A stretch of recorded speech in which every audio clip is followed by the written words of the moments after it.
En esta clase, la número 4, vamos a revisar los aspectos históricos del derecho comparado como una disciplina o como una ciencia, como un método, dependiendo de cuál es su perspectiva. Ya lo vimos en la clase anterior. ¿Qué es el derecho comparado? Es algo muy debatible, pero también es altamente debatible la historia, cuál es la visión histórica que se ha tenido respecto del derecho comparado. Evidentemente hay muchos aspectos históricos que están muy bien recogidos en los materiales obligatorios y optativos asignados para esta clase, así que los puedes encontrar en el Google Classroom. Y, pero vamos a hablar de algunos de los aspectos más importantes y de aquellos que son altamente debatibles, porque si uno se centra exclusivamente en un autor, probablemente uno pueda tener una visión histórica determinada respecto de el desarrollo del derecho comparado, pero si uno se mueve a otra fuente, a otro autor, la línea temporal cambia muchísimo, o por lo menos el énfasis que se le da al desarrollo del derecho comparado cambia entre autor y autor. Entonces eso abre espacio a algunas preguntas y también un espacio para que podamos ya sea criticar o tener por lo menos elaborar ideas propias respecto de qué es el derecho comparado y su historia. Antes de empezar eso, preparando la clase, y también algo que se puede ver en los distintos textos sobre derecho comparado cuando hablan sobre la historia. Yo creo que esto todos lo hemos escuchado o es una frase que es parte de la cultura pop, que es, si he llegado a ver más lejos que otros es porque me subí a hombros de gigante. Yo, esto es una anécdota muy personal, pero en el colegio mi profesor de literatura le encantaba esta frase y siempre tenía una voz muy particular, con mis compañeros siempre nos burlábamos de él, pero al final terminó marcándonos muchísimo porque le encantaba esta frase y yo siempre, eh, como la inquietud de todo era por qué le gustaba tanto. Y al preparar esta clase me metí en el hoyo del conejo a revisar de qué se trataba, de dónde venía. Y si uno revisa en internet, esta frase es famosa por Isaac Newton, que en una de sus cartas, en un intercambio de cartas que tenía con Robert Hooke, que es un filósofo y físico, ambos en el Reino Unido, durante 1676, él utiliza esta frase y ha sido acuñada en la cultura pop, aun cuando no es una frase original de Isaac Newton.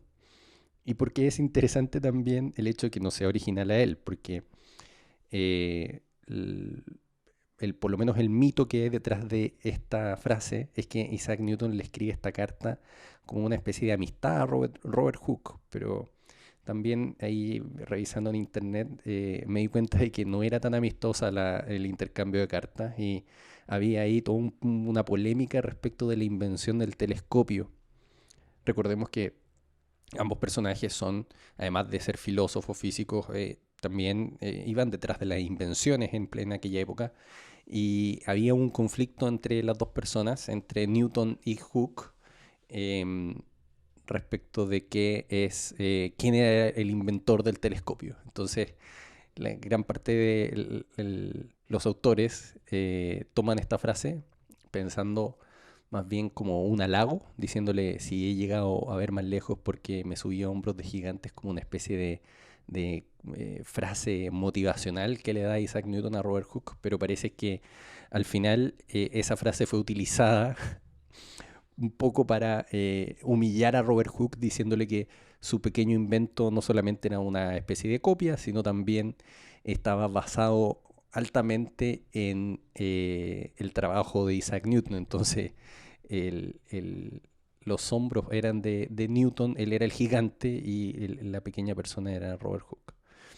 Pero si uno va al fondo de esta frase, que si uno revisa cuántas veces se ha utilizado y también desde dónde data esta frase, se encuentran en libros y lo han utilizado autores desde la antigüedad misma. De hecho, ahí buscando en internet me encontré que tiene una versión en latín que utilizaba en el tiempo de los romanos, así que es bastante antigua. Pero lo que quiere decir es que cada avance del conocimiento, y no solamente científico, sino que también en literatura, en las ciencias sociales y en las humanidades en general, está basado en el esfuerzo que hicieron las generaciones anteriores o los expertos anteriores que te permitieron dar una base al conocimiento que en ese momento se está entregando a la comunidad. Eso quiere decir de que si es que lo pusiésemos en términos de albañil, eh, uno va construyendo una muralla y cada uno de los bloques de concreto o los ladrillos que van más abajo son aquellos que te permiten seguir construyendo hacia arriba. Entonces, muchas veces se utiliza esta frase de los hombros de gigante para reconocer a aquellas generaciones anteriores que tuvieron las mismas preguntas que nosotros o tuvieron unas preguntas que quizás ahora ya parecen ser más bien o tener una respuesta definitiva, pero eso se basa también en el trabajo y en el esfuerzo de generaciones anteriores. Ahora, yo les decía que esto también es parte de la cultura pop. Esto, por ejemplo, esta frase se encuentra acuñada en la moneda de 2 libras esterlinas en el Reino Unido. También por ahí encontré, no soy muy fanático, pero R.E.M. la menciona en una de sus canciones. Y también algo que quizás soy un poquitito más fanático, pero hay un álbum de Oasis que se llama Standing on the Shoulder of Giants. Y también en eso, bueno, en la elaboración, en la creación de ese álbum, pasó algo muy particular porque la frase original dice es hombros, plural. Y eh, Liam Gallagher estaba, parece, un poco pasado de copas cuando decidió escribir o ponerle ese título al álbum y le puso shoulder, o sea, solo hombro. ¿Ya? Eso, bueno, un dato rosa, pero eso habla también de lo relevante que ha sido esta frase a lo largo de la historia. Y bueno, también les dejo ahí una recomendación de lectura a propósito de invenciones y de reconocer de dónde vienen las ideas que ahora pensamos que ya son preguntas que están absolutamente resueltas. Hay un libro de Neil deGrasse Tyson que se llama Astrofísica para gente con prisas. Y es un libro súper cortito en el que se detalla y también se da un poco de estos datos rosas también detrás de las distintas investigaciones científicas y de astrofísica y te permite un poco entender cuál es el estado del arte en base a décadas y siglos de investigación científica desde que las primeras personas o que los humanos tuvimos la capacidad de mirar hacia el cielo y ver las estrellas. Bueno, pero volviendo con el derecho comparado, ¿qué tiene que ver esto con el derecho comparado? Eh, Mucho que ver, porque el derecho comparado que conocemos hoy, lo que estamos estudiando y el hecho que estemos estudiando esta asignatura como un ramo obligatorio en la universidad acá en Chile, tiene mucho que ver también con el desarrollo que ha tenido esta rama, esta ciencia o este método a lo largo de la historia. Entonces, si ustedes revisan los materiales de la clase de hoy, uno puede por lo menos diagramar ciertas etapas de la historia del derecho comparado. Algunos autores se atreven a llevar esta historia hasta la etapa antigua, porque cada autor describe la historia del derecho comparado como desde su propia aproximación. Entonces, por ejemplo, Schweiger habla sobre la etapa antigua de la extensión del uso del derecho comparado, una especie de derecho comparado en Grecia y en Roma. Guterrich también hace lo mismo y lo extiende incluso a los estudios de Aristóteles, que, bueno, eso sí es cierto, que Aristóteles basa su trabajo de alguna manera en el estudio de las constituciones de las distintas polis. Y también los textos hablan sobre la influencia del derecho griego en el derecho romano. Y a eso le dan un toque de derecho comparado, diciendo que en general lo que estaban haciendo los autores o los juristas en aquella época era una especie de derecho comparado incipiente.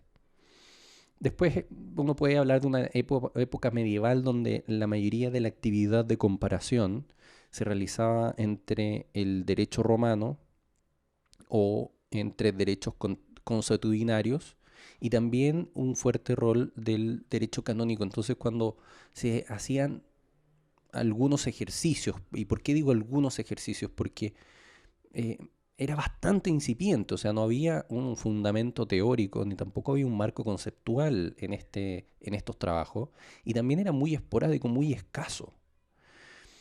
Y lo que se realizaba era más bien referencias, algunas aisladas, otras un poco más hiladas, del análisis del derecho canónico, cuando resurge el derecho romano, muchísimo estudio sobre el derecho romano.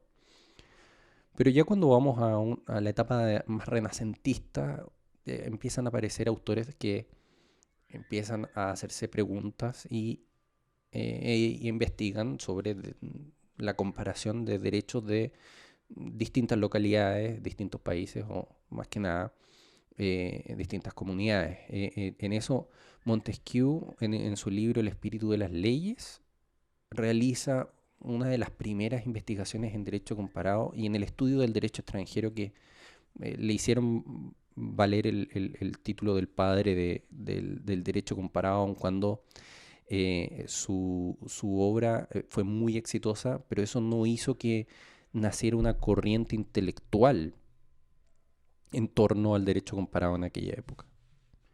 Y finalmente, uno puede también hablar de una etapa del derecho comparado moderno, donde después de 1900, o un par de décadas antes, un par de décadas después, el derecho comparado y también el desarrollo del derecho se une un poco al avance científico. Entonces, el derecho comparado se aprovecha también del desarrollo de las ciencias comparativas, por ejemplo.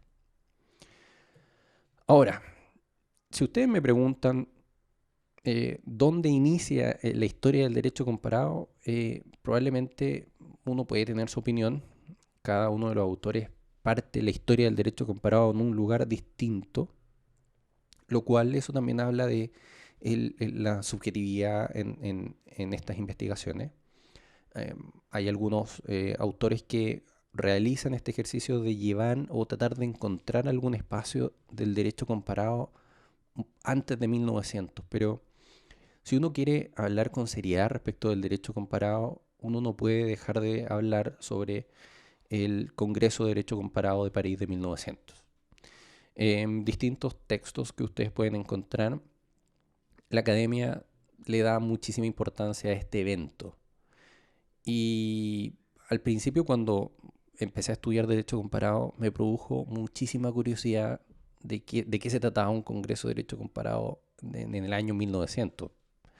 Primero, que, que, cómo se veía derecho comparado en 1900, cómo era París además en 1900. Aquí yo encontré un video de aquella época porque para ponerlos en contexto, todos los años o cada ciertos años en Europa se realizaba una feria mundial, una exposición universal. De hecho, la Torre Eiffel fue construida a propósito de una de estas exposiciones universales. Entonces, estamos hablando de fines del siglo XIX, principios del siglo XX, conocido también como la paz victoriana, en un momento donde había un sentimiento también de globalización bastante grande. Em, y la idea también del derecho universal rondaba en Europa principalmente. ¿Por qué? Porque no sé si milagrosamente o también por un tema político, durante aquella época no existieron grandes guerras. Entonces, eso sumado con los grandes avances en temas tecnológicos, como por ejemplo ya la masificación de la electricidad, el tren a vapor, todo el avance en términos de transporte que permite un flujo de personas y también de bienes y servicios, hicieron que este tipo de eventos fueran posibles y que gente de todo el mundo pudiese ir a París para discutir no solamente sobre derecho comparado, sino había una exposición de distintas cosas. Si a alguien le gusta bastante este periodo de la historia y quiere traerlo a Chile, hay un libro que se llama El veterano, un veterano de tres guerras, que es de Guillermo Parvex, que es bastante entretenido. Tiene partes de un poco de ficción, pero está basado en el diario de vida de una persona, un chileno que peleó en la Guerra del Pacífico, en la Guerra Civil y también en la, entre comillas, pacificación de la Araucanía. Y es bastante interesante porque habla del avance tecnológico. De hecho, hay una parte, no quiero spoilear el libro, pero hay una parte donde se refiere a cuando llega a la luz eléctrica y el alumbrado público a la ciudad de Santiago, algo que es bastante entretenido de poder imaginarse lo que era Santiago o cualquier ciudad del mundo en un momento en el que habían casas donde tenían luz y otras que no tenían luz y cómo eso también dividía un poco la población. Eso es bastante interesante.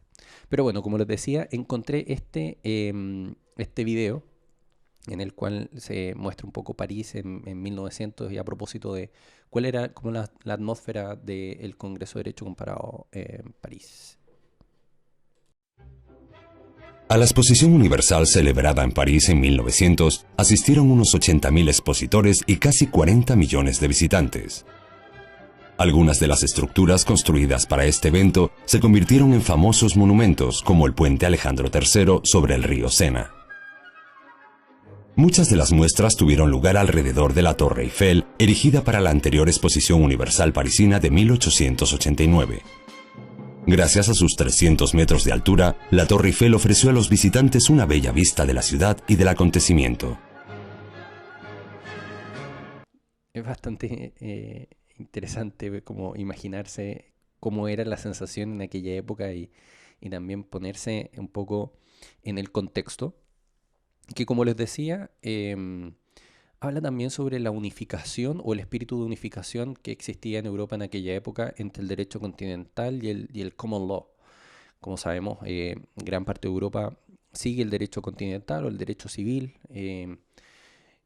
una tradición que también se extendió a Latinoamérica y el common law, que evidentemente vamos a conversar sobre esto en las clases de la segunda unidad de este curso. El common law que principalmente en Europa uno lo puede encontrar en el Reino Unido. Eh, en aquella época, en el Congreso de Derecho Comparado, se juntan distintos profesores, autores, juristas y discuten respecto de cuál es la función del derecho civil comparado, del derecho privado comparado, no tanto así al derecho público comparado. Porque la idea también, de alguna manera, es empezar a sentar las fundaciones para una unificación o una armonización del derecho. Entonces, por eso es que muchos autores le dan una gran importancia al Congreso de Derecho Comparado de París de 1900, porque eh, es la concreción de una discusión en torno al derecho comparado un poco más formal. Y también es la chispa que inicia un proceso también de discutir respecto del derecho comparado, cuál es su utilidad, para qué nos sirve, por qué estudiarlo, cuál es el valor de ver un poco más allá de las fronteras y del ámbito soberano de las leyes nacionales. Y eso se traspasa también políticamente. En los años siguientes se mantiene este esfuerzo de unificación. Y con eso también en Europa y nace la Sociedad de las Naciones después de la Primera Guerra Mundial.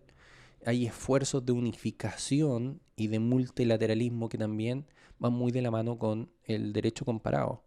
Y si uno sigue en el siglo XX analizando los distintos momentos y eventos políticos e históricos, uno puede ver de que en el siglo XX, en el periodo de entreguerras y evidentemente después de la Segunda Guerra Mundial, existe un ánimo de globalización y donde el comercio internacional también juega un rol de unificación. ¿A qué voy con esto? Es que después de la Segunda Guerra Mundial, el mundo se divide en dos. Hay un bloque socialista, y esto yo creo que lo vimos infinitas veces durante la enseñanza media y más de alguna vez en el History Channel, cuando uno lo prende a eso de las 2 de la mañana y están dando Nazi Week o la semana nazi y, y se dedican a dar una maratón de la Segunda Guerra Mundial. Cuando uno llega al final de esos documentales, uno ve que el mundo que quedó es un mundo mucho más conectado, que el término de el concepto de globalización se empieza a cristalizar muchísimo más y el comercio internacional tiene un rol primordial en el afán de unificar derechos. ¿Cuál es la lógica detrás de esto? Es que si todos tenemos reglas un poco parecidas o si podemos entender el derecho de otros países, eso nos ayuda a comerciar mejor.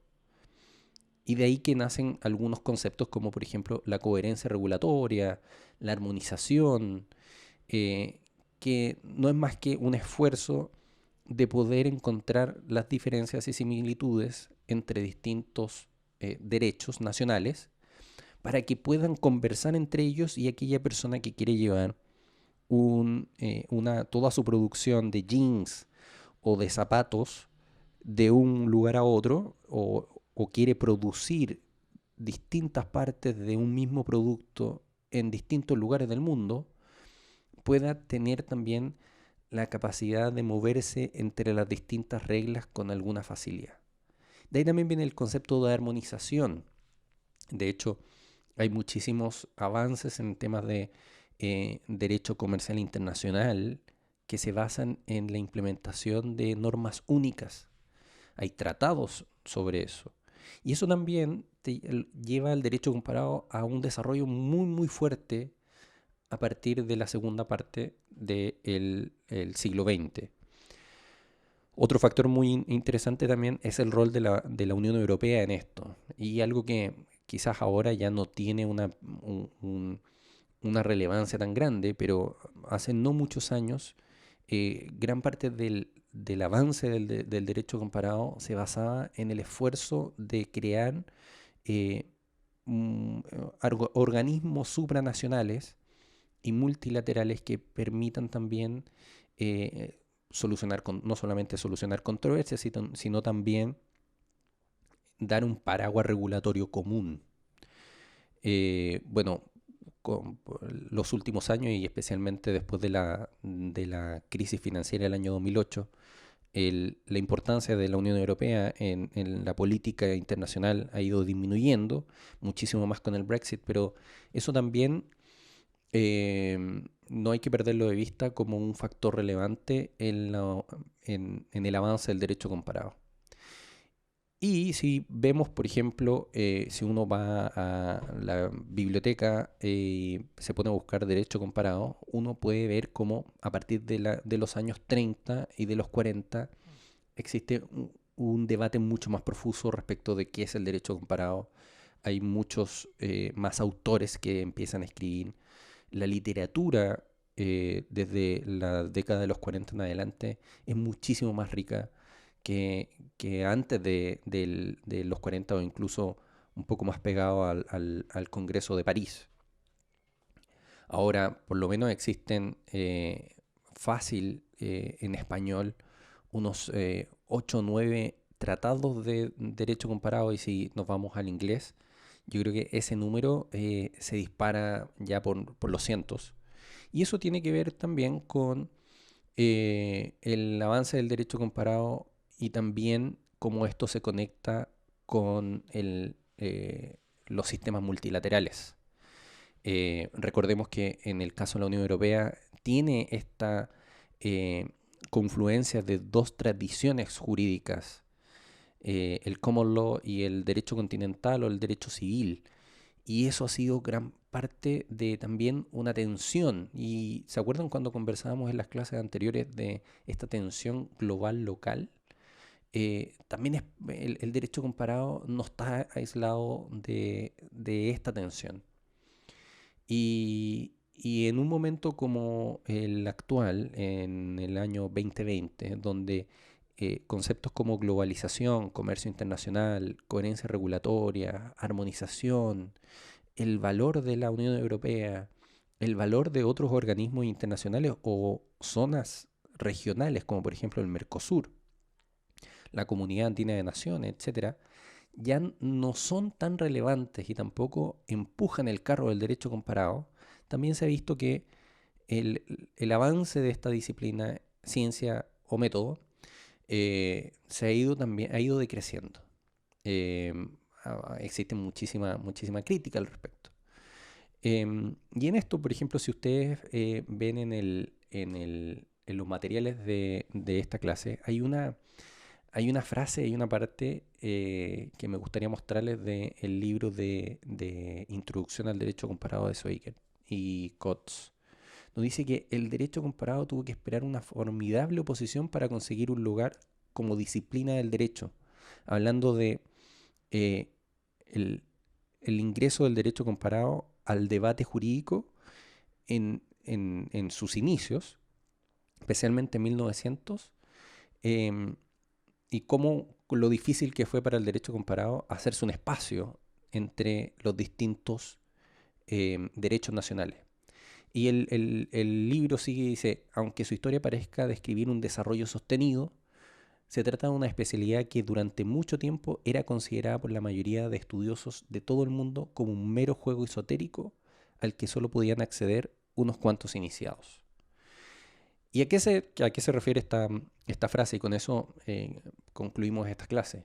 Que en la historia del derecho comparado moderno, el factor importante es cómo el derecho comparado pasa a ser un lugar de debate y tiene que justificarse como una disciplina dentro de los juristas.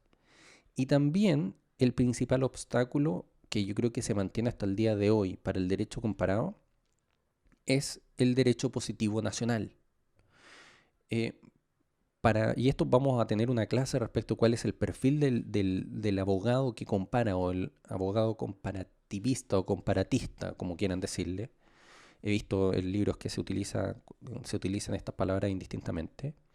Eh, la barrera es el positivismo de cada uno de los países, porque para un abogado y generalmente en las universidades existe una tendencia de formar abogados que tienen que ser versados en el derecho nacional, porque es aquello en lo cual van a litigar, en lo cual tendrán que aplicar su técnica, su juicio. Sin embargo, existe un desdén hacia mirar derechos de otros países porque no son las reglas propias, primero, y segundo, que de repente al abogado común y corriente le cuesta ver lo que está un poco más allá de su mente. Y con mayor razón aún a a un juez cuando está impartiendo justicia. Entonces a lo que se refiere esta parte que también el libro de Guterrich y Alessandro Soma, también otro autor, también conversa sobre lo mismo, sobre el rol del positivismo en el desarrollo del derecho comparado. Eh, Cuando vemos el desarrollo histórico del derecho comparado, existe este empuje a mirar el derecho extranjero, analizarlo y extraer funcionalidades de eso. Y evidentemente uno de los obstáculos más importantes es el localismo, es el estatismo. De decir, por ejemplo, que el derecho chileno es mejor que cualquier otro o que no vale la pena o el derecho extranjero no tiene ningún valor. Hay muchísimas reglas en el derecho chileno que le otorgan poco valor al derecho extranjero y por lo tanto es un desincentivo al uso del derecho comparado. Probablemente si es que el derecho extranjero tuviese una mayor cabida en el derecho chileno, quizás otras universidades también tendrían derecho comparado como un análisis del derecho extranjero que te permita aplicar justicia en lo local. Entonces, eh, los breves mensajes de esta clase y más que nada las preguntas que salen detrás de esto es ¿cuál es el progreso del derecho comparado. Estamos ante un progreso paulatino, estamos en una época de apogeo del derecho comparado. Eh, en 20 años más seguiremos hablando del derecho comparado como estamos hablando ahora. ¿O cuál es la diferencia entre la discusión que tenemos en este curso con lo que se conversó en el Congreso de París de 1900? Probablemente muchísimo ha cambiado. Otro tema también es en el derecho moderno este rol entre, o esta pugna entre el positivismo y el derecho comparado, en cómo uno puede darle valor al derecho comparado como una ciencia, un método o una disciplina en base a saltarse un poco la predominancia del positivismo. Y también tener en cuenta, y en esto yo creo que debiésemos tenerlo en consideración durante todo el curso, que el desarrollo del derecho comparado no está aislado del aspecto político, histórico y social en el que se da. Por eso es muy interesante también hacer un análisis o empezar a pensar cuál es el rol que tiene el derecho comparado en el día de hoy, dentro de un contexto de desaceleración económica, de turbulencia política, de debacle social en algunos casos, o de tensión social por lo menos, y cómo será el derecho comparado al futuro, también eso es una buena discusión. Así que esa ha sido la clase del día de hoy. Les voy a dejar una actividad de evaluación para que puedan seguir aplicando y utilizando los materiales que están disponibles en el Google Classroom. Y recordarles, como siempre, que pueden escribirme a mi correo electrónico si es que tienen alguna duda. Y espero que hayan podido comprender los tópicos de esta clase y que podamos seguir avanzando en el estudio del derecho comparado. Hasta luego.